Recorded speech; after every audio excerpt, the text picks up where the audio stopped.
నమస్తే అండి, నేను రజా. ఇప్పుడు ఒక చర్చ రగలబోతోంది ఆంధ్ర రాష్ట్రంలో. పోలవరంకి ఎవరి పేరు పెట్టాలి? రాజశేఖర రెడ్డి గారి పేరు పెట్టాలా? సీనియర్ ఎన్టీఆర్ గారి పేరు పెట్టాలా? వాజ్పేయి గారి పేరు పెట్టాలా? చంద్రబాబు నాయుడు గారి పేరు పెట్టాలా? పవన్ కళ్యాణ్ గారి పేరు పెట్టాలా? ఎవరి పేరు పెట్టాలి? కాంగ్రెస్ వాళ్ళు ఏమో మహా అయితే నెహ్రూ పేరు పెడదామనో, ఇందిరాగాంధీ పేరు పెడదామనో, రాజీవ్ గాంధీ పేరు పెడదామనో చూస్తూ ఉంటారు. ఎందుకంటే దేశంలో ఏది చూసినా కానీ మనకు అదే కనిపిస్తూ ఉంటుంది. వాళ్ళు ఏ పథకం పెట్టినా కానీ వాళ్ళ ముగ్గురు పేర్లే ఉంటాయి: నెహ్రూ, రాజీవ్ గాంధీ, ఇందిరాగాంధీ, లేదంటే గాంధీజీ. వీళ్ళ పేర్లు తప్ప ఇంకొక వేరే పేరు అయితే ఉండదన్నమాట. ఇక బీజేపీ పరిస్థితి చూసుకుంటూ ఉంటే కనుక ఎక్కువ చోట్ల వాజ్పేయి గారి పేరు వినిపిస్తూ ఉంటుంది. ఈ మధ్యకాలంలో వీర సావర్కర్ పేరు కూడా వాడుతూ ఉన్నారు. అదనమాట వాళ్ళ సంగతి. వాళ్ళ సౌత్లో పెద్ద బేస్ లేదు కాబట్టి, అంటే పూర్తి స్థాయిలో సొంతంగా ఒక పార్టీ ఎక్కడ గెలవలేదు కాబట్టి ఇంకా ఆ స్థాయిలో రాలేదు. కానీ సొంతంగా వాళ్ళంతటి వాళ్ళు ఆంధ్రలో కావచ్చు, తెలంగాణలో కావచ్చు, వాళ్ళంతటి వాళ్ళు గెలిస్తే ఏదైనా మార్పు రావచ్చేమో. అది పక్కన పెడితే ఇంకా టీడీపీ పార్టీ విషయానికి వస్తే కనుక పెట్టే పేర్లు మన సీనియర్ ఎన్టీఆర్ గారి పేరు, లేదంటే చంద్రబాబు నాయుడు గారి పేరు, ఇంకా నారా లోకేష్ గారి పేరు దాకా వెళ్ళలేదు. కానీ నెక్స్ట్ వైసీపీ విషయానికి వెళ్తే కనుక జగనన్న, అన్నిటికీ జగనన్నే. ఆ తర్వాత రాజశేఖర రెడ్డి గారు. వీళ్ళిద్దరు పేర్లు తప్ప ఇంకో పేరు అయితే కనిపిస్తుంది. అన్ని పథకాలకి చివరాఖరి కడపకు కూడా వైఎస్ఆర్ కడప, అలాగే వైఎస్ఆర్ పెన్షన్ కానుక, జగనన్న విద్యా దీవెన, జగనన్న వసతి దీవెన. టీడీపీ విషయానికి వస్తే చెప్పే కదా, ఎన్టీఆర్ గారి పేరు, చంద్రబాబు గారి పేరు ఉంటుంది. ఇక జనసేన పార్టీ విషయానికి వస్తే పవన్ కళ్యాణ్ గారి పేరు అయితే ఇప్పటివరకు నేనైతే ఎక్కడ కూడా పెట్టుకోలేదు, చూడలేదు. మరి ఇప్పుడు పవన్ కళ్యాణ్ గారి పేరు పెట్టబోతున్నారా పోలవరంకి అని కొంతమంది డౌట్ ఉండొచ్చు. పవన్ కళ్యాణ్ గారు ఒక మాట మాట్లాడడం జరిగింది. దీని మీద ఒక వివాదం జరుగుతూ ఉంది. బీజేపీ వాళ్ళు అంటున్నారు ఈ పోలవరం ప్రాజెక్టుకి వాజ్పేయి గారి పేరు పెట్టాలని. ఆయన గొప్ప నేత, మహోన్నత నేత, చాలా సంస్కరణలు తెచ్చినటువంటి వ్యక్తి. ముఖ్యంగా నదుల అనుసంధానం విషయంలో చాలా గొప్ప గొప్ప సంస్కరణలు తీసుకొచ్చినటువంటి వ్యక్తి. కాబట్టి ఆయన చిన్న చెత్త వ్యక్తి అయితే కాదు, చాలా గొప్ప వ్యక్తి, చాలా మహోన్నత వ్యక్తి. బట్ ఆయన పోలవరంకి పెట్టుకోవాలంటే ఒకసారి ఆలోచించాలి. నెంబర్ 1. ఇక కాంగ్రెస్ ఆంధ్రాలో లేదు కాబట్టి వాళ్ళని పట్టించుకోవాల్సిన పని కూడా మనకు లేదు. వాళ్ళ దగ్గర నుంచి ఎలాంటి వినతులు వచ్చినా కానీ దాన్ని తోసిపుచ్చేయడమే మనకి. ఎందుకంటే దీన్ని కాంగ్రెస్ స్టార్ట్ చేసిందని, రాజశేఖర రెడ్డి గారు ఏదో చేశారని, కుడికాలో తవ్విచ్చారని. కాబట్టి వాళ్ళు ఆ ఇందిరాగాంధీ, రాజీవ్ గాంధీ గారి పేరు, గాంధీజీ గారి పేరు ఏదో పెట్టాలని చూస్తూ ఉంటారు అన్నమాట. సరే, ఇప్పుడు వైసీపీ విషయానికి వస్తే కనుక ఆల్రెడీ పేరు మార్చినట. వైఎస్ఆర్ పోలవరమో లేదా రాజశేఖర రెడ్డి గారి పోలవరం ఏదో పేరు పెట్టినారట ఆల్రెడీ. ఇప్పుడు దాన్ని తీసేయాలి. కానీ ఇప్పుడు మన టీడీపీ విషయానికి వస్తే కనుక ఎన్టీఆర్ గారి పేరు పెట్టాలన్నట్టు ఏదో ఒక పేరు కూడా ఒకప్పుడు పెట్టారట. తెలుగు గంగకి దాన్ని పెట్టింది ఆయనే కాబట్టి, మన సీనియర్ ఎన్టీఆర్ గారు చేసినారు కాబట్టి దానికి అనుగుణంగా ఈయన పేరు చిరస్థాయిలో ఉండాలని చెప్పేసి ఎన్టీఆర్ గారి పేరు పెడితే బాగుంటుంది అన్నట్టుగా ఏదో ఒక నానుడు నడుస్తుంది. అయితే ఇప్పుడు జనసేన పార్టీ అధ్యక్షులు పవన్ కళ్యాణ్ గారు రంగంలోకి దిగారు.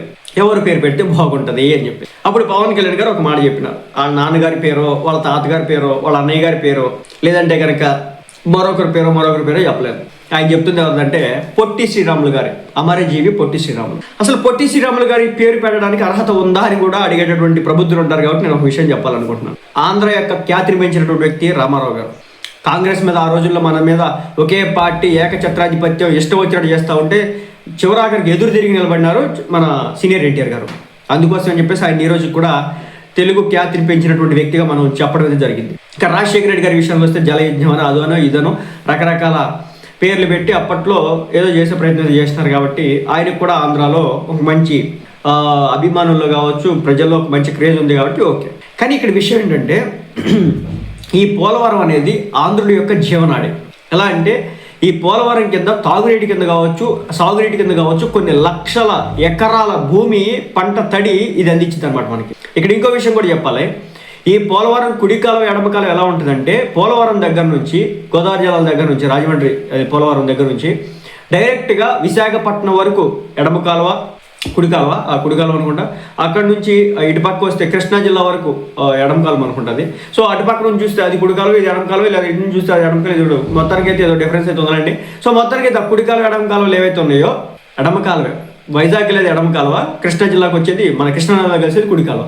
సో ఇవన్నీ కంప్లీట్ అయిపోయినాయి కాబట్టి ఇదంతా చేసేసినారు కాబట్టి సో మొత్తానికి అయితే వాజ్పేయి గారి పేరు పెట్టాలని చెప్పేసి బీజేపీ వాళ్ళు చేస్తూ ఉంటే మన పవన్ కళ్యాణ్ గారు రంగంలోకి దిగి అమరజీవి పొట్టి శ్రీరాములు గారి పేరు పెట్టాలని చెప్పేసి చెప్పారట. మరి అమరజీవి పొట్టి శ్రీరాములు గారి పేరు పెట్టడానికి అర్హులా అంటే 100కు 200% అర్హులు అని చెప్పొచ్చు. ఎందుకో చెప్తాను. ఈ రోజున మనం ఒకప్పుడు మనల్ని తమిళనాడుతో మనం కలిసి ఉండేవాళ్ళం అనమాట. మద్రాస్తో. ఆంధ్ర మొత్తం కూడా, ఇప్పుడున్న తెలంగాణ కావచ్చు, మన కోస్తాంధ్ర, రాయలసీమ ఇదంతా కూడా తమిళనాడుతో కలిసి ఉండేది. అలాంటప్పుడు మనల్ని వాళ్ళు చాలా విమర్శలు చేసేవాళ్ళు, మనల్ని సెకండ్ గ్రేడ్ సిటిజన్లో చూసేవాళ్ళు అంట ఒకప్పుడు. ఇంకొక విషయం చెప్పిన, మన సినిమా ఇండస్ట్రీకి సంబంధించినటువంటి కొంతమంది పెద్దలు మాట్లాడుతూ ఉంటారు, ఆ రోజుల్లో అసలు మనకి ఆపర్చునిటీస్ కూడా కల్పించేవాళ్ళు కాదంట, అలా చేసేవాళ్ళు వాళ్ళు. సో ఈ భాష విషయంలో కావచ్చు, మనల్ని ట్రీట్ చేసేటువంటి విషయంలో కావచ్చు, మనకు వాళ్ళు రకరకాల పేర్లు పెట్టి, ఏదో పేర్లు కూడా ఉండే మనకి, రకరకాల తెలుగు వాళ్ళకి రకరకాల పేర్లు కూడా పెట్టి వాళ్ళు కథ నడిపేవాళ్ళు ఆ రోజుల్లో. అంటే మనల్ని ఇంచుమించు చెప్పాలంటే సెకండ్ గ్రేడ్ సిటిజన్స్ లెక్క వాళ్ళు ట్రీట్ చేసేవాళ్ళు. అప్పుడు అమెరికాలో నల్ల జాతీయులు తెల్ల జాతీయులు ఎలా ఉంది, సో అది అనమాట.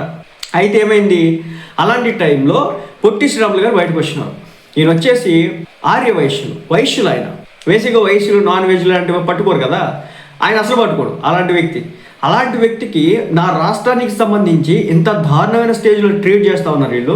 నా రాష్ట్రానికి ఒక ప్రత్యేకమైన రాష్ట్రం కావాలి, అప్పటికే కొన్ని లక్షల నుంచి కోట్ల మంది జనాభా ఉన్నటువంటి తెలుగు ప్రజల్ని వీళ్ళు చాలా దారుణమైన స్టేజ్లో ట్రీట్ చేస్తూ ఉన్నారు, కాబట్టి నాకు ప్రత్యేక రాష్ట్రం కావాలని చెప్పేసి ఆమరణ నిరాహార దీక్షకు దిగినాడు. ఈ రోజుల్లో ఆమరణ నిరాహార దీక్ష అంటే క్యారవాన్లోకి వెళ్ళో బాత్రూంలోకి వెళ్ళో ఏదో ఒక గుటకు మింగి రావడం కాదు. ఆ రోజుల్లో అలా అంటే ఆ పెద్ద ఆయన అలా చేయలేదన్నమాట. ఆయన ఏం చేసేవాడు తెలుసా, పొద్దున్నే లేచిన తర్వాత 56 రోజుల పాటు చేసినాడు ఆమరణ నిరాహార దీక్ష. ఎలా చనిపోయాడు తెలుసా, ఒంటికి పురుగులు పట్టుకుపోయి చచ్చిపోయినాడు. ఆ చేయడం వల్ల, తిండి తినకపోవడం వల్ల, ఒక్క ముద్ద కూడా పొట్టలోకి వెళ్ళకపోవడం వల్ల, ఆహారం లేకపోవడం వల్ల ఆయన శరీరం కుళ్ళిపోయి పురుగులు పడి చనిపోయినాడు అనమాట, కేవలం ఆంధ్ర రాష్ట్రం కోసం. అంత మహోన్నత వ్యక్తి ఆయన. అయితే ఇక్కడ నేను చెప్పే విషయం ఏంటంటే, ఈ 56 రోజులు కూడా ఆయన తిన్నటువంటి ఆహారం ఏంటి తెలుసా మీకు, కేవలం రోజుకి ఒక హాఫ్ బద్ద కూడా కాదు, పావు చెక్క నిమ్మరసం, మన భాషలో మాట్లాడాలంటే హాఫ్ చెక్క కూడా కాదు, ఒక నిమ్మకాయలో సగం చెక్క కూడా కాదు, పావు చెక్క నిమ్మరసం, అలాగే ఒక స్పూను తేనె కూడా కాదు, దాదాపు ఒక పావు టీ స్పూన్ ఏదైతే స్పూన్ ఉంటుందో దాంట్లో ఒక పావు వంతు మాత్రమే తేనె కలుపుకొని నీళ్ళల్లో కలుపుకొని ఆయన తాగేటోడు అనమాట. తాగి అలా 56 రోజుల పాటు అత్యంత దుర్భరమైన జీవితాన్ని గడిపినాడు. అయినా కానీ మన తెలుగు వాళ్ళలో చలనం రాలేదు, దారుణంగా ట్రీట్ చేస్తున్నారు. అయితే అప్పుడు ఉన్నటువంటి మన చెన్నైలో ఆనాడు ఈయన మరణించిన టైంలో సినిమా ఇండస్ట్రీ వాళ్ళ దగ్గర నుంచి, ముఖ్యంగా ఘంటసాల గారి దగ్గర నుంచి కావచ్చు, మరికొంత దగ్గర నుంచి చాలా తీవ్రమైన స్థాయిలో ప్రతిఘటన ఎదురైంది అనమాట. ఒక్కసారి ఎదురు తిరిగినారు. ఏంటి ఆయన హెజిటేషన్ చేస్తూ ఉన్నాడు, 50 రోజుల నుంచి ఏం తిండి తినట్లేదు, ఇక్కడ ఉన్నటువంటి రాష్ట్రం పట్టించుకోవట్లేదు, అతను చచ్చిపోయే స్టేజ్కి వచ్చేసినాడు, చచ్చిపోతున్నాడు, ఎవడో పట్టించుకోవట్లేదు, తెలుగు వాళ్ళకు కూడా రెస్పాన్సిబిలిటీ లేదా అని చెప్పేసి ఒక్క ఉధృతంగా రావడంతో అప్పుడు విభజన జరిగిందనమాట. సో ఆంధ్ర విభజన తమిళనాడు నుంచి అంత తేలిగ్గా వచ్చిందైతే కాదు. అమరజీవి పొట్టి శ్రీరాములు గారు తన రక్త మాంసాలని ధారపోస్తే వచ్చిందే ఈరోజు మనం అనుభవిస్తున్నటువంటి ఫ్రీడమ్ తమిళనాడు దగ్గర నుంచి.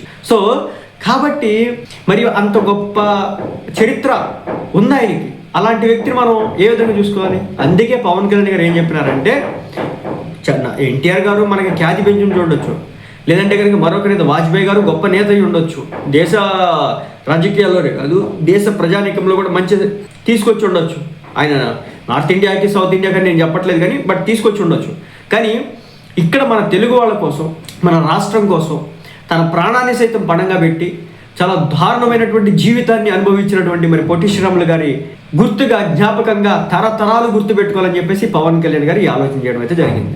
కాబట్టి మరి పవన్ కళ్యాణ్ గారి ఈ ఆలోచనని ఇప్పుడు ఉన్నటువంటి రాజకీయ పార్టీలు, కూటమిలో ఉన్నటువంటి పార్టీలు అంగీకరిస్తే లేదో నాకైతే తెలియదు.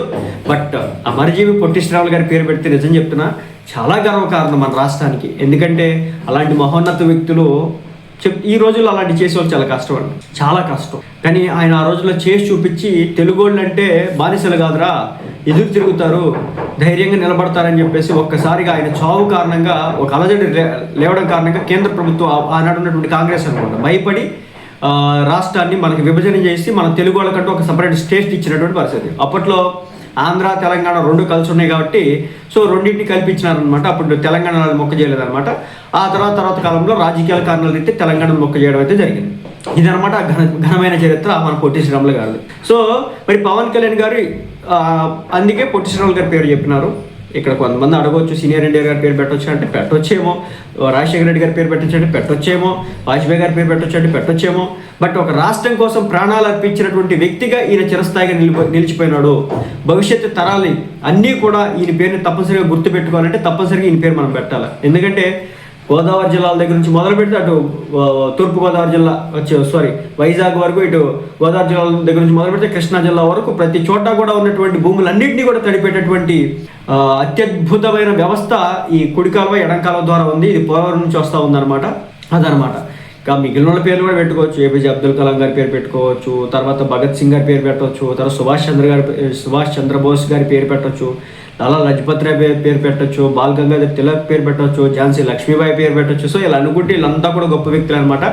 బట్ ఏంటంటే వాళ్ళకి చాలా ప్లేసెస్లో మనం పెట్టుకుంటాం, ఊళ్ళలో విగ్రహాలు కూడా పెట్టుకుంటాం. బట్ మన కోసం ప్రాణాలు అర్పించి అన్ని రోజుల పాటు తిండి లేకుండా జీవనాన్ని గడపడమే కాకుండా మన కోసం తన రక్తాన్ని మాంసాన్ని దాని పురుగులు పడిపోయినటువంటి ఆయన చనిపోయినప్పుడు ఆయన తీస్తేనంటే ఒంట్లో నుంచి పురుగులు అలా జల కారిని అంట. అలాంటి జీవితాన్ని గడిపినాడు మన కోసం ఆయన. మరి అలాంటి వ్యక్తి పేరు పెట్టుకోవడం కరెక్ట్ కదా అనేది పవన్ కళ్యాణ్ గారు చెప్పేటటువంటి మాట. మరి మీరేమంటారు?